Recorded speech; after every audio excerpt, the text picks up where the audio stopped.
माझा आवाज येत असेल सगळ्यांना तर ऍटलीस्ट येस किंवा अनम्यूट करून काही लोकांनी सांगावे प्लीज. Okay fine. सगळ्यांचं वेलकम या मीटिंग मध्ये. आजची आपली product training meeting specially health session वर घेण्यात येत आहे. यात आपल्या डॉक्टर बिराजदार मॅडम यांच्या एक्सपर्टाईजनी आपल्याला भरपूर नॉलेज मिळणार आहे. सुरुवातीला काही सिलेक्टेड प्रोडक्ट्स वर मॅम यावर मीटिंग घेणार आहेत आणि ही मीटिंग आपल्या प्रत्येक महिन्यामध्ये कंटिन्यू करण्यात येईल. हेल्थ सेशन वरची पहिले होईल, नंतर एथिकल सेशन्स वर होईल, ऍग्रिकल्चर सेशन्स वर होणार आहे. अशा प्रकारे आपण आता दर महिन्याला झूम मीटिंग्स राहतील प्रोडक्ट ट्रेनिंग मध्ये. म्हणून मी लीडर्स आणि त्यांच्या डिस्ट्रीब्युटर्स आणि टीमला ही रिक्वेस्ट करते की जास्तीत जास्त आपल्या टीमला सेन्सिटाईज करा या प्रोडक्ट मीटिंगला अटेंड करण्यासाठी, जेणेकरून की आपल्याला या मीटिंगद्वारे आपल्या प्रोडक्ट्स बद्दल नॉलेज मिळेल आणि ते तुम्ही चांगल्या प्रकारे डेलिब्रेट करू शकता तुमच्या टीमला. Birajdar madam, over to you. Please तुम्ही मीटिंग स्टार्ट करू शकता. Good evening everybody. थोडं ऍक्च्युअली माझ्या घरामध्ये पॉवर कट झाल्यामुळे मी तुम्हाला इतकी क्लिअरली व्हिज्युअलाइज नाही होणार आहे, बट नेव्हर माइंड.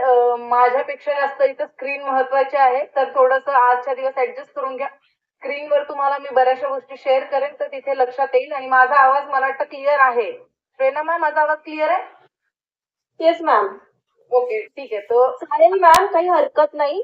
स्क्रीन तुमचा व्हिडिओ म्हणजे नसला तरी मेन आहे की आपले प्रोडक्ट्स आणि त्याच्याशी रिलेटेड नॉलेज तुमच्याकडनं मिळायला हवं. We can manage ma'am. Okay. आणि मी एक्सपेक्ट करते माझे लीडर्स आणि डिस्ट्रीब्युटर्स पण हे मॅनेज करतील. ओके, आजच्या दिवस थोडा ऍडजस्ट करा सगळ्यांनी, पण स्क्रीन आणि जे काही मी बोलेन ते थोडंसं क्लिअर असेल, तो तुम्हाला त्या बाबतीत काही अडचण येणार नाहीये. प्लीज आजच्या दिवस कोऑपरेट करा. तर जसं आज प्रेरणा मॅमनी सांगितलेलं आहे, आपण आजपासून आता आपण झूम सेशन सुरू केलेलं आहे प्रोडक्ट ट्रेनिंग बद्दल. सुरुवात आपण करणार आहोत फूड सप्लिमेंट्सनी आणि आपण हे मग असंच कंटिन्यू राहणार आहे. डे बाय डे 3 ते 4 प्रोडक्ट्स आपण डिटेल मध्ये घेणार आहोत. काय होतं, प्रत्येक वेळेला प्रोडक्ट ट्रेनिंग मध्ये एका सेशन मध्ये खूप सारे प्रोडक्ट्स आपण बोलून जातो आणि मग काय होतं की बऱ्याच वेळेला मग ते बाउन्स होतं की नॉलेज पण कम्प्लिटली मिळत नाहीये.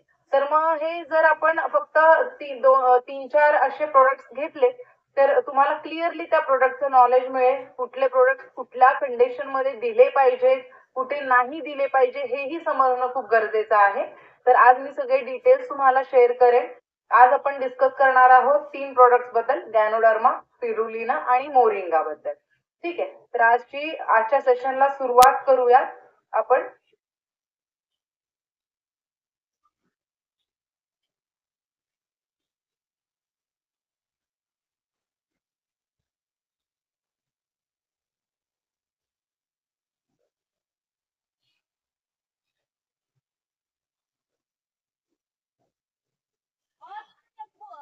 प्रेरणा मॅमनी ऑलरेडी मला इंट्रोड्यूस केलेला आहे, तर मी परत एकदा मला इंट्रोड्यूस करते. मी डॉक्टर राजेश्री बिराजदार, सनेजचे हेल्थ कन्सल्टंट. माझं एज्युकेशन आहे BMS PGDMS आणि डिप्लोमा इन एस्थेटिक मेडिसिन, ते म्हणजे कॉस्मेटॉलॉजी आणि ट्रायकोलॉजी मध्ये. मला 14 वर्षाचा एक्सपिरियन्स आहे आयुर्वेदामध्ये. तर आज आपण आयुर्वेदाबद्दल डिस्कस करणार आहोत. हे बघा, आपण नेहमी म्हणतो आयुर्वेदाबद्दल डिस्कस करणार आहोत आणि आयुर्वेदिक मेडिसिन्स आहेत. आपले सगळे प्रोडक्ट आपण म्हणतो आयुर्वेदिक मेडिसिन्स आहेत, आयुर्वेदिक मेडिसिन्स आहेत. तर काय आहे आयुर्वेदा हे आधी आपण समजून घेऊया. आयुर्वेदा हे जेव्हापासून सृष्टीचा निर्माण झालेला आहे तेव्हापासून आयुर्वेद आहे आणि हे सृष्टीपासूनच आपल्याला मिळालेलं आहे. त्यामुळे आपल्या शरीरावरती याचा काही दुष्परिणाम होत नाही. जसं आपण म्हणतो की सर्वात उच्च आयुर्वेदाला स्थान दिलं गेलेलं आहे मेडिसिनल फॉर्म मध्ये. इथेही बघा स्क्रीनवर तुम्हाला दिसते, मी लिहिलेलं आहे हिताहितम सुखम दुःखम आयुस्तस्य हिताहितम मानच्च तच्च यत्रोक्त आयुर्वेदस्य उच्चते. जीवन जगण्यासाठी आयुर्वेदाचा फार महत्व आहे. आपण नैसर्गिक पद्धतीने दिनचर्या फॉलो केलं, आयुर्वेदिकचे औषधं घेतले तर आपल्या शरीरावरती काही दुष्परिणाम होणार नाही. दुसरी गोष्ट, ह्याचे आपल्या आयुष्य जगण्याचं जे हे आहे म्हणजे लाईफ स्पॅन वाढेल, आपली इम्युन सिस्टम स्ट्रॉंग राहील आणि खूप महत्वाची गोष्ट म्हणजे ह्याचे कुठलेही दुष्परिणाम आपल्या शरीरावरती होत नाही, पण ते योग्य रीतीने घेतले पाहिजे. त्यासाठीच आज आपण आता सेशन कंडक्ट करणार आहोत. पण जसं मी सांगितलं, आपण आता फूड सप्लिमेंट्स पासून सुरुवात करणार आहोत. हळूहळू आपण इथिकल कडे वळत जाणार आहोत. फूड सप्लिमेंट पासून का सुरुवात करणार आहे हे मी सांगते तुम्हाला.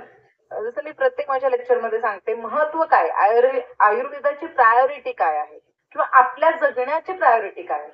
प्रत्येकाला काय वाटतं, आपण हेल्दी राहायला पाहिजे, हो की नाही? कुणाला वाटतं का आपण आजारी पडलं पाहिजे? कधीच. आपल्याला कुणालाच कधीच वाटत नाही आपण आजारी पडलं पाहिजे. त्यामुळे आयुर्वेदाचं मेन इंटेन्शन काय माहिती, स्वस्थस्य स्वास्थ्य रक्षण आतुरस्य विकार प्रशमन. याचा अर्थ काय, जे स्वस्थ आहेत, जे हेल्दी आहेत, त्यांचं हेल्थ मेंटेन राहिलं पाहिजे, त्यांची इम्युन सिस्टम अजून स्ट्रॉंग झाली पाहिजे.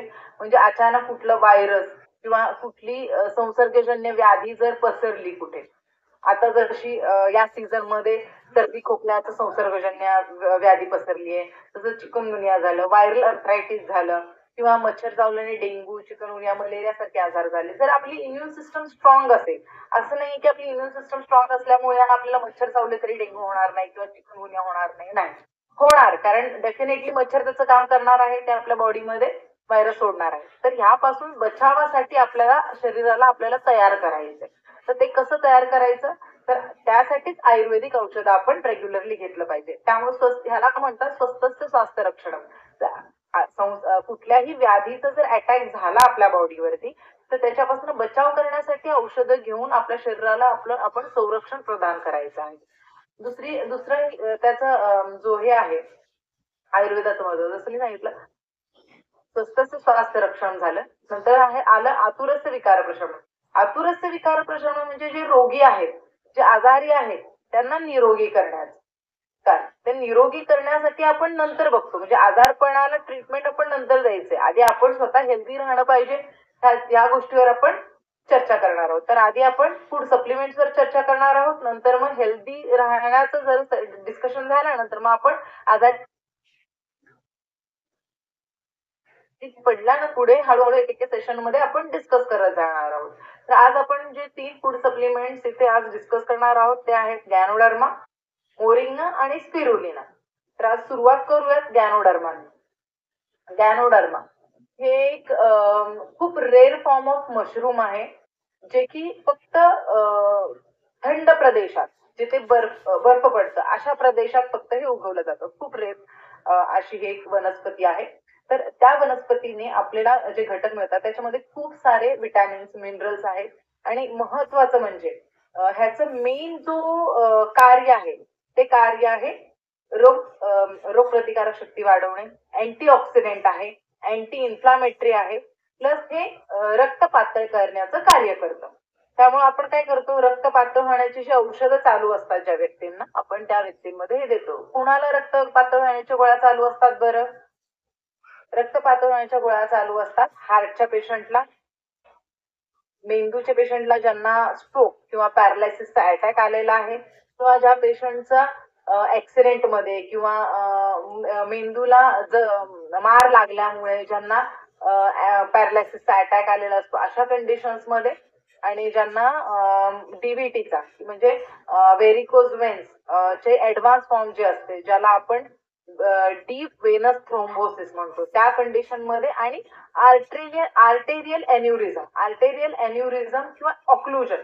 आर्टेरियल एन्युरिझम किंवा ऑक्लुजन म्हणजे जे व्हेरिकोज वेन म्हणजे वेन्स म्हणजे जे अशुद्ध रक्त वाहिन्या आहेत, म्हणजे अशुद्ध रक्त जे हृदयाकडे घेऊन जातात अशा रक्तवाहिन्यांना वेन्स असं म्हटलं जातं. आणि आर्टरी म्हणजे जे शुद्ध रक्त हृदयाकडून आपल्या शरीराकडे आणतं, शरीराच्या अन्य भागाला पुरवतं, त्याच रक्तवाहिन्यांना आर्टरीज असं म्हटलं जातं. तर बऱ्याच वेळेला शुद्ध रक्तवाहिन्यांमध्ये सुद्धा ब्लॉकेजेस होतात, आणि हार्टमध्ये ब्लॉकेजेस होतात असे नाहीये, त्याच्या व्यतिरिक्तही शरीराच्या कुठल्याही भागामध्ये ब्लॉकेज होऊ शकतं. बऱ्याच जणांना हातामध्ये आर्टरीचे ब्लॉकेज होतात, पायामध्ये होतात, पोटाच्याही रक्तवाहिन्यांमध्ये ब्लॉकेजेस होऊ शकतात. तर अशा कंडिशन्स मध्ये त्यांना रक्त पातळ होण्याच्या गोळ्या चालू असतात. ज्या व्यक्तींना रक्त पातळ व्हायच्या गोळ्या चालू असतात, तुम्ही त्यांना गॅनोडर्मा रेकमेंड करू शकता. पण कुठल्या कंडिशन्स मध्ये? ज्यांना इकोस्प्रिन आणि क्लोपिडोग्रेल सारखे रक्तपातळ होण्याच्या गोळ्या चालू असतात. लिहून घ्या क्लिअरली, म्हणजे तुमचे डाऊट क्लिअर होतील. आता आपण हे सेशन्स कंडक्ट करतोय कारण तुमचा नॉलेज वाढावा. ठीक आहे, तर फक्त एखादा पेशंट हार्टचा पेशंट आहे, हाय कोलेस्ट्रॉल लेवलचा पेशंट आहे, कारण हे हाय कोलेस्ट्रॉल लेवल मध्ये आणि हाय बीपी, ज्यांचं बीपी जास्त असतो, ज्यांना कोलेस्ट्रॉलची लेवल वाढलेली असते आणि रक्त पातळ होण्याची गोळी चालू असते, त्या व्यक्तींना आपण गॅनोडर्मा रेकमेंड करतो. तर गॅनोडर्मा रेकमेंड करताना त्यांची जी गोळी चालू असते ॲलोपॅथीची गोळी, ती बंद करायची नाही, हे आधी समजून घ्या. कारण काय होतं, बऱ्याच वेळेला तुम्ही लोक ज्या वेळेला पेशंट्सला मेडिसिन्स रेकमेंड करता, तर लोकांची ही समज असते की आता आपण आयुर्वेदिक रक्तपातळ व्हायची गोळी चालू करतोय, तर मग ॲलोपॅथिकची गोळी का घ्यायची? मग ते तुम्हाला विचारतात. तुम्ही बरेच जण तुमच्यापैकी काय सांगतं ना, बंद करा ती गोळी, बंद करा, कारण गॅनोडर्मा हे काम करते. तर एक गोष्ट लक्षात ठेवा, लोकांवर कधीही विश्वास करू नका ज्यांना तुम्ही मेडिसिन्स रेकमेंड करताय. कारण आयुर्वेदिक औषधं आपण जेव्हा देतो तिथं स्ट्रिक्टली पथ्य फॉलो करणं गरजेचं आहे. जेव्हा ॲलोपॅथिक मेडिसिन्स लोक घेत असतात तिथे डॉक्टर सांगत नाहीत त्यांना पथ्य फॉलो करायला, पण आयुर्वेदिक औषधांमध्ये पुरातनाच्या काळापासून आयुर्वेदिक वैद्य सगळे पथ्य सांगतात. पथ्य हे खूप महत्वाचं असतं. आता ज्यांना रक्तपातळ व्हायची गोळी चालू असते, ज्यांचा कोलेस्ट्रॉल लेवल वाढलेला असतो, ज्यांची बीपी हाय असते, त्या लोकांनी मीठ कमी खाणे, तेलकट मसालेदार पदार्थ कमी खाणे, लोणचं न खाणे, ह्या गोष्टी पाळावे लागतात. बाहेरचं अजिबात खाऊ नये, बेकरीचे पदार्थ खाऊ नये. पण लोक चिटिंग करतात. ते ऐकतात का तुमचं? सगळ्या गोष्टी ते तुमचं ऐकणार नाहीये. ते कधीतरी का होईना, कोणाच्या लग्न समारंभात असो, कोणाचा कार्यक्रम असो, काही इव्हेंट असो, ते खाणारच काही ना काही पदार्थ. आणि मग त्यावेळेला असे पदार्थ खाल्ल्याने जर त्यांना परत दुसरा अटॅक आला किंवा पहिल्यांदा अटॅक आला, तर ते काय म्हणणार, तुमची औषधं चालू असताना आम्हाला अटॅक आला.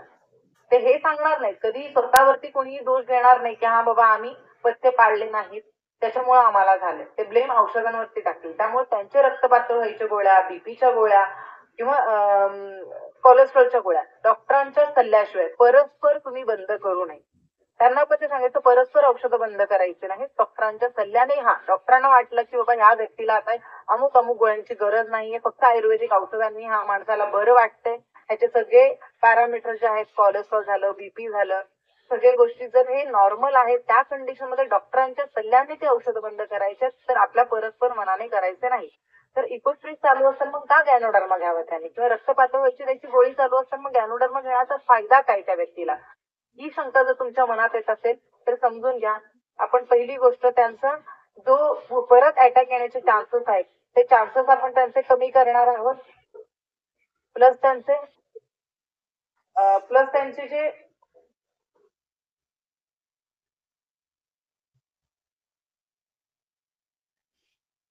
सॉरी, थोडासा इथे लाईट नसला,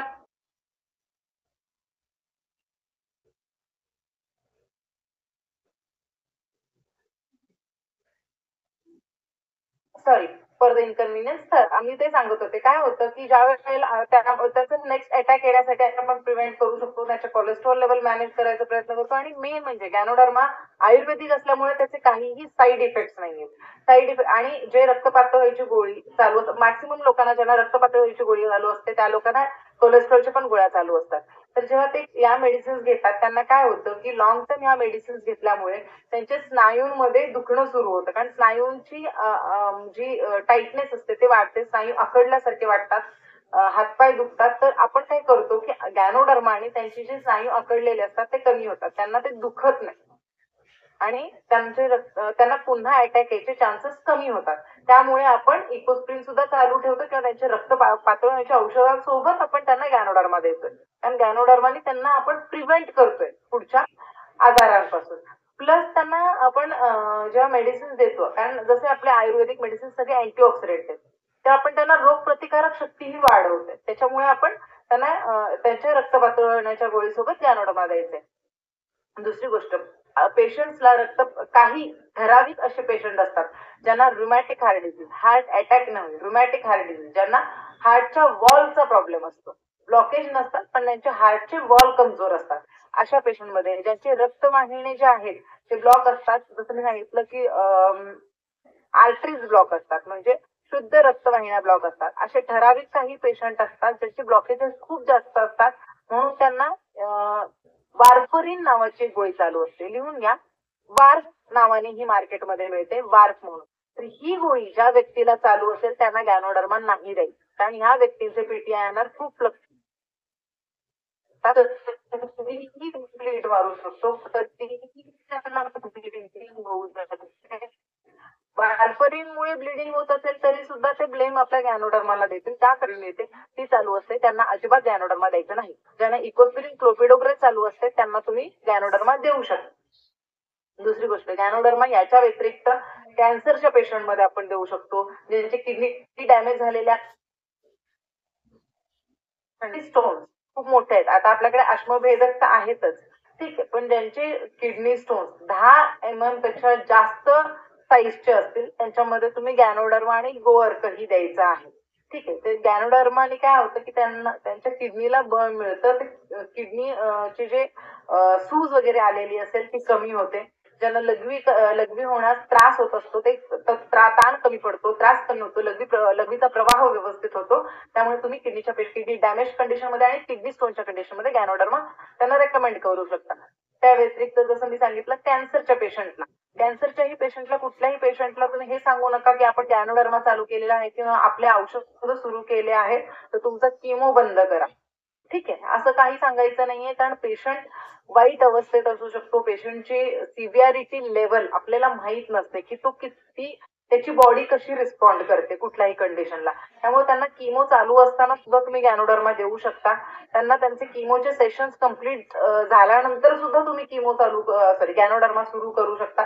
फक्त एवढंच त्यांना सांगायचं की तुमच्या किमोनी होणारा जो त्रास आहे, कारण किमोथेरपीचा त्रास फार भयानक असतो. कॅन्सर हा शब्द जेवढा तुम्हाला ऐकायला भयानक वाटतो ना, कॅन्सरच्या आजारापेक्षाही त्याचं ट्रीटमेंट फार भयानक असतो, फार भयानक. त्याचा जो त्रास असतो तो पेशंटला खूप असह्य असतो, म्हणून पेशंट घाबरतात किमोथेरपी घ्यायला. पण त्यांचं किमोथेरपी तुम्ही बंद करू नका, त्यांना बंद करायचं असेल तो त्यांचा निर्णय, पण तुम्ही कोणालाही सल्ला देऊ नका किमोथेरपी बंद करायचा. दुसरी गोष्ट, त्यांना जेव्हा गॅनोडर्मा तुम्ही सुरू करता त्यावेळेला ते किमो घेऊ शकतात आणि त्याच्यासोबत तुम्ही त्यांना, कारण किमोथेरपी चालू असताना पेशंटला पित्ताचा त्रास होतो, जेवण जात नाही, त्यामुळे तुम्ही त्यांना त्याच्यासाठी औषधं देऊ शकता. जसं अभिपतिक चूर्णवटी झाले, आरोग्यवर्धिनी वटी झाले पचनासाठी आणि पित्ताचा त्रास होऊ नये ह्याच्यासाठी. पण त्यांना किमोथेरपी बंद करायचा सल्ला देऊ नका.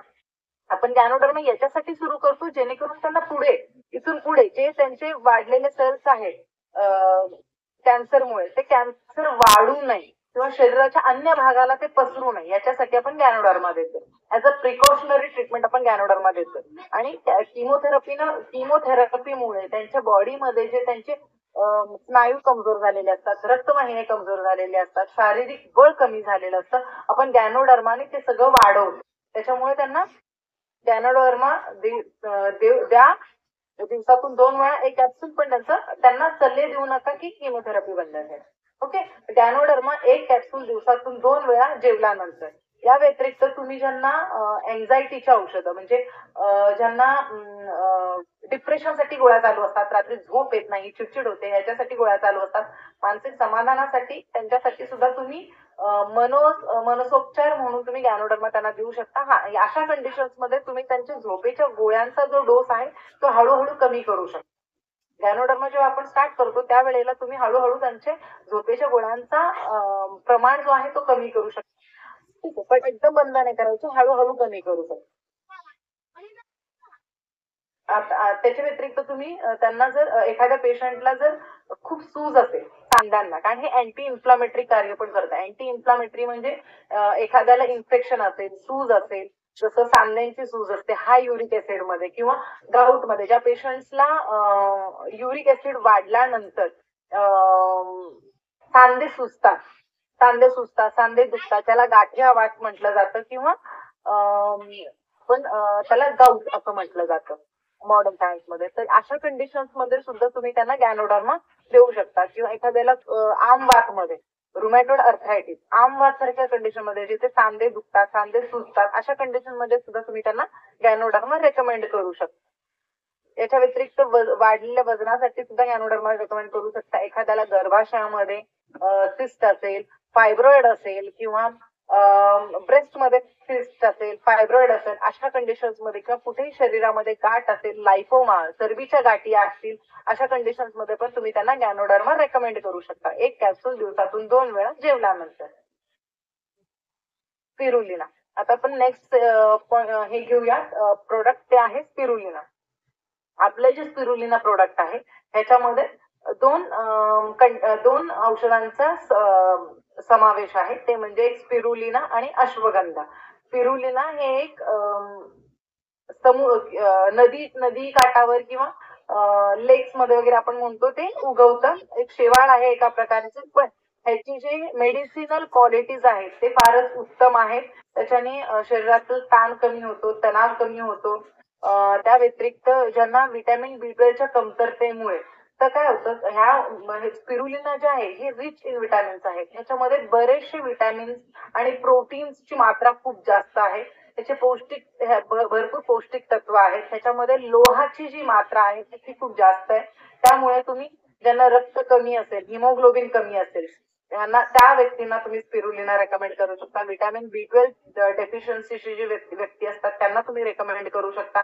व्यतिरिक्त ज्यांना प्रोटीनची डेफिशियन्सी असेल, वीकनेस असेल, काम करायचा उत्साह नाही अशी कंप्लेंट करतात. आता तुम्हाला वाटेल की प्रत्येक जण जाऊन आपलं प्रोटीन आणि व्हिटॅमिन B12 तर जाऊन चेक करत नाही, किंवा खेड्यापाड्यातली लोक लगेच त्यांना सुविधा उपलब्ध नसते ह्या सगळ्या गोष्टी चेक करायला. मग त्यांनी काय करायचं? तर अशा कंडिशन मध्ये तुम्ही त्यांचे जे लक्षण आहेत ते समजून घ्या. तर ह्या कुठल्या कंडिशन्स मध्ये तुम्ही त्यांना स्पिरुलिना रेकमेंड करू शकता? ज्या व्यक्तींना हलकसं चक्कर येत असेल, वीकनेस वाटत असेल, चालताना तोंड जात असेल, ज्यांना हातापायाला मुंग्या येत असतील, पोटऱ्यांना गोळा येत असेल, काम करायचा उत्साह नाहीये असं वाटत असेल, केस गळत असतील, अशा कंडिशन्स मध्ये तुम्ही त्यांना स्पिरुलिना रेकमेंड करू शकता. स्पिरुलिना एक कॅप्सूल दिवसातून 2 वेळा जेवल्यानंतर. इव्हन हाय कोलेस्ट्रॉलच्या पेशंटला पण तुम्ही स्पिरुलिना रेकमेंड करू शकता, ज्यांची किडनी डॅमेज आहे किंवा ज्यांचं कारण किडनी डॅमेजच्या पेशंटमध्ये हिमोग्लोबिन खूप कमी झालेलं असतं. जे स्पेशली जे पेशंट डायलायसिस वरती असतात, ज्या पेशंटला डायलायसिस चालू असते त्या पेशंटमध्ये हिमोग्लोबिन लेवल खूप कमी असतो. त्या कंडिशन्स मध्ये तुम्ही त्यांना स्पिरुलिना रेकमेंड करू शकता. त्याच सोबत त्यांना वजन वाढलेलं आहे, वजन कमी करायचं आहे, पण काय होतं, बऱ्याच लोकांना ज्या वेळेला वजन कमी करत असतात ते डायटिंग खूप जास्त करतात. मग डायटिंगमुळे त्यांना प्रचंड वीकनेस येतो. अशा कंडिशन्स मध्ये तुम्ही त्यांना स्पिरुलिना रेकमेंड करू शकता, ज्याने त्यांचं डायटिंग करत असतील, एक्सरसाइज करत असतील तरी त्यांना वीकनेस येणार नाही. ठीक आहे. तर ह्याच्यामध्ये भरपूर प्रमाणात फायबर पण आहे, त्यामुळे तुम्ही हे पौष्टिक तत्व म्हणून कुणालाही रेकमेंड करू शकता. स्पिरुलिना प्रत्येकाने वर्षातून कमीत कमी 3 महिने सलग घेतलं पाहिजे. प्रत्येक व्यक्तीने घेतलं पाहिजे, कारण कुठलीही वीकनेस किंवा न्यूट्रिशनल डेफिशियन्सी तुमच्या बॉडीमध्ये असेल तर ती कमतरता पूर्ण होईल. आपल्याला असं वाटतं की आपण जे काही जेवण करतो दररोज त्याच्यातून आपल्याला भरपूर न्यूट्रिशन मिळतं, पण असं नाहीये. आपण जे काही आता खातोय ते सगळं हायब्रिड खातोय, फर्टिलायझर आणि पेस्टिसाइड युज केलेले सगळे घटक खातोय. त्याच्यामुळे काय होतं, जे आपण घटक खातो, फळं म्हणा किंवा भाज्या म्हणा, ह्याच्यातले सगळे जे पौष्टिक तत्व आहेत ते निम्मे तर पौष्टिक तत्व नसतातच, त्याच्यामध्ये नष्ट झालेले असतात, फर्टिलायझर पेस्टिसाइडनी म्हणा किंवा हायब्रिड असल्यामुळे. तर त्यामुळे आपल्याला आपल्या शरीराला जेवढ्या पौष्टिक तत्वाची गरज आहे तेवढे पौष्टिक घटक त्याला मिळत नाही. त्यामुळं अशा कंडिशन्स मध्ये आपल्याला वीकनेस वाटणे, वारंवार आजारी पडणे, अशा कंडिशन्स होत. त्यामुळे तुम्ही अशा कंडिशन्स मध्ये स्पिरुलिना रेकमेंड करू शकता, एक कॅप्सूल दिवसातून 2 वेळा जेवल्यानंतर. हे समजू नका की आपण स्पिरुलिना घेतो आपल्याला वीकनेस येणार नाहीये म्हणून उपाशीपोटी स्पिरुलिना घेऊन मग दिवसभर उपाशी राहायचं नाही. जेवल्यानंतर स्पिरुलिना घ्या. थोडं जेवण जात नसेल, डायटिंग करत असेल तर डायटिंगचे जे काही तुम्ही फूड आयटम खाता त्याच्यानंतर का होईना स्पिरुलिना घ्या, पण उपाशीपोटी स्पिरुलिना घेऊ नका. नेक्स्ट पॉइंट जे आहे ते आहे मोरिंगा. अजून एक ऍक्च्युली मी महत्वाचं पॉइंट विसरले स्पिरुलिनाच्या कंडिशन मध्ये, सॉरी. स्पिरुलिना शुगर लेवलला पण कंट्रोल करतं. त्यामुळे डायबिटीज टाईप 1 असो, टाईप 2 असो किंवा इव्हन ज्युएनाइल डायबिटीज असो, त्या कंडिशन मध्ये तुम्ही त्यांना स्पिरुलिना रेकमेंड करू शकता, कारण ते ब्लड शुगर लेवल कंट्रोल करतं. प्लस शुगरने होणाऱ्या वीकनेस आणि शुगरमुळे होणारे हातापायाला बधीरपणा किंवा मुंग्या येण्याचे कंडिशन सुद्धा स्पिरुलिनाने कमी होतात. तर मधुमेहाच्या पेशंटला किंवा डायबिटीस पेशंटला पण तुम्ही स्पिरुलिना रेकमेंड करू शकता. आता आपण बोलूयात मोरिंगा बद्दल. मोरिंगा हे ऍक्च्युली मी तुम्हाला हे दाखवते मोरिंगाचं. ऍक्च्युली मोरिंगा जे आहे ना हे मल्टीपर्पज यूज आहे. मोरिंगा म्हणजे हे तुम्ही शेवगे बघितले असतील तर शेवग्याच्या पानांच्या पावडर पासून बनलेलं हे मोरिंगाचं टॅबलेट आहे. तर मोरिंगा आपण का हे तुम्हाला वाटत असेल आम्ही तर शेवगा खातो, पण शेवगा तुम्ही किती नॅचरल खाताय म्हणजे किती ऑर्गॅनिक खाताय किंवा हायब्रिड खाताय ते आधी बघा. तुम्ही जे नाहीये ऑर्गॅनिक आहेत नाहीये, कारण आपल्या ज्या मोरिंगाचा पावडर आहे ते एकदम ऑर्गॅनिक पद्धतीने बनवलेला आहे, त्यामुळं त्याचे काही साईड इफेक्ट्स नाहीयेत. आणि दुसरी गोष्ट मोरिंगाचे जे पावडर आहेत जसं मी म्हंटल त्याच्यामध्ये भरपूर पौष्टिक तत्व आहेत.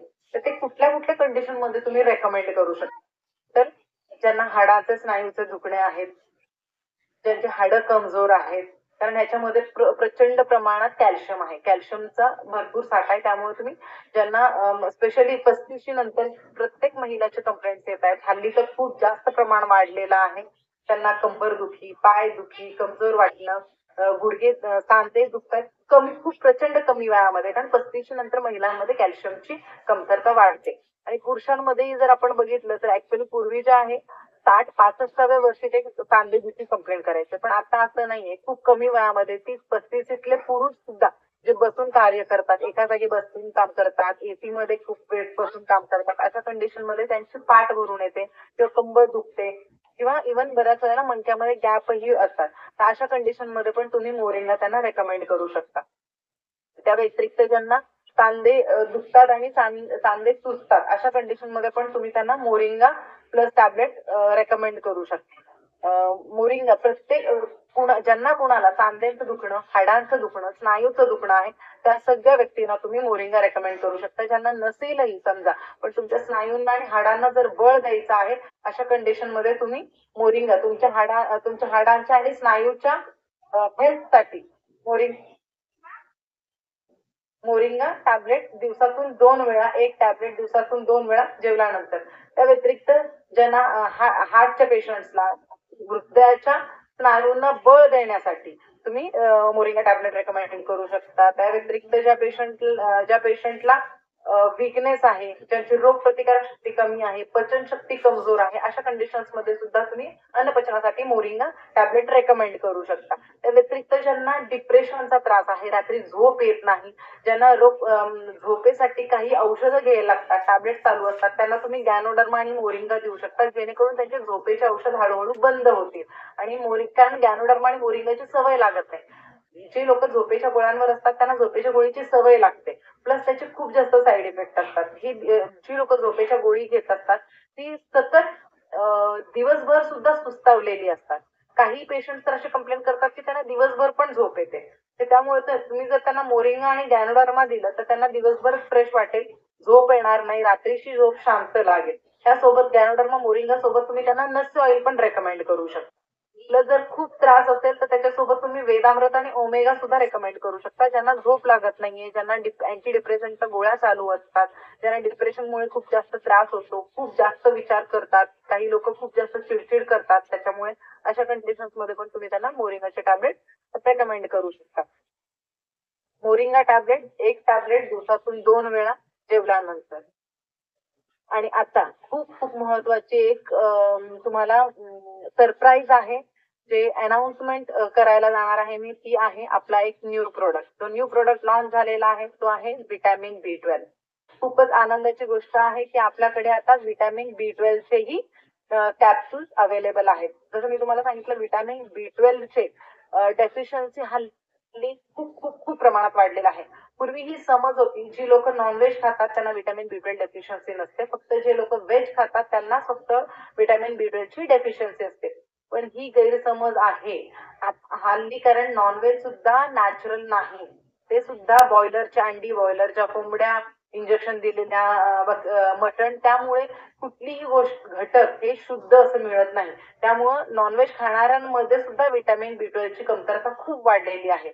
आणि ही कमतरता कशी ओळखायची एक तर ब्लड टेस्ट करून घेऊ शकता आणि ज्यांना जमत नाही ब्लड टेस्ट करून घ्यायला किंवा ज्यांना सुविधा उपलब्ध नाहीयेत त्यांच्या लक्षणं काय आहेत हे समजून घ्या. व्हिटॅमिन B12च्या डेफिशियन्सीने हातापायाला मुंग्या येतात, हातापायांची संवेदना जाते, आपल्याला गरम थंड काही जाणवत नाही, कुणी चिमटा घेतलेलाही कळत नाही, पाय सुन्न पडतात, पायाला जमीन जाणवत नाही, बऱ्याच वेळेला असं वाटतं आपण जमिनीवर चालतोय की गादीवर चालतोय असा फील येतो, पायांच्या पोटरांना गोळे येणे, पायाला मुंग्या येणे, लगेच थकवा येणं, थोडंसंही काम केलं तर लगेच थकवा येतो, 4 पायऱ्या चढल्या तरी पाय दुखायला लागतात, दम लागतो, चालताना दम लागणे, चेहऱ्यावर सूज येणे, ही सगळी जी लक्षणं आहेत ती आहेत व्हिटॅमिन B12 ची कमतरता. बऱ्याच लोकांना हिमोग्लोबिन व्हिटॅमिन B12च्या कमतरतेमुळे हिमोग्लोबिन सुद्धा कमी होतो आणि हिमोग्लोबिन जर कमी झालं तर मग खूप जास्त चक्कर येते, चेहऱ्याला सूज येते, काम करायचा उत्साह नसतो, केस गळतात, हाडंही कमजोर होतात. अशा कंडिशन मध्ये व्हिटॅमिन B12 हे उत्तम पर्याय आहे आणि आपल्याकडे व्हिटॅमिन B12 आता नॉनव्हेज खाणाऱ्यांना ऑप्शन आहे नॉनव्हेज, पण जे व्हेज खातात ते म्हणतात व्हेजिटेरियन्सना व्हिटॅमिन B12 ची कमतरता होते, पण हे चुकीचं आहे. कारण व्हिटॅमिन B12 उलट ह्याच्यामध्ये वनस्पतींमध्ये आणि फळांमध्ये खूप जास्त प्रमाणात आहे, पण आपण ते घटक खातच नाही ज्याच्यामध्ये व्हिटॅमिन B12 असते.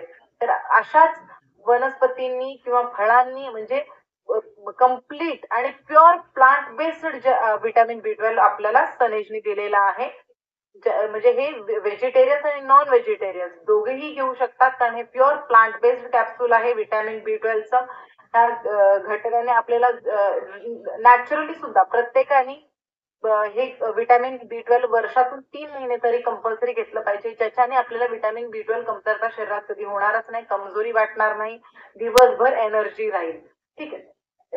व्हिटॅमिन B12 कसं होतं माहितीये का, शारीरिक कमजोरी असेल ना किंवा शरीराने आपण जेव्हा दुर्बळ होतो तेव्हा आपली मानसिक पण दुर्बलता वाढते, कारण शरीर साथ देत नाही म्हणून आपली चिडचिड वाढते, त्यामुळे आपण प्रचंड स्ट्रेस मध्ये राहायला सुरुवात होतो. व्हिटॅमिन B12 हे सगळ्या गोष्टी रिकव्हर करतं. त्यामुळे व्हिटॅमिन B12 चे कॅप्सूल्स तुम्ही दिवसातून एकदाच घ्यायचे आहेत, दोनदा घ्यायचे नाही, फक्त एकदा. व्हिटॅमिन B12 चे कॅप्सूल दिवसभरात कधीही एकदा घ्यायचे आणि हे सलग 3 महिने, कमीत कमी 3 महिने घ्यायचे. ज्यांना कमतरता जास्त असेल ते 6 महिनेपर्यंतही घेऊ शकतात.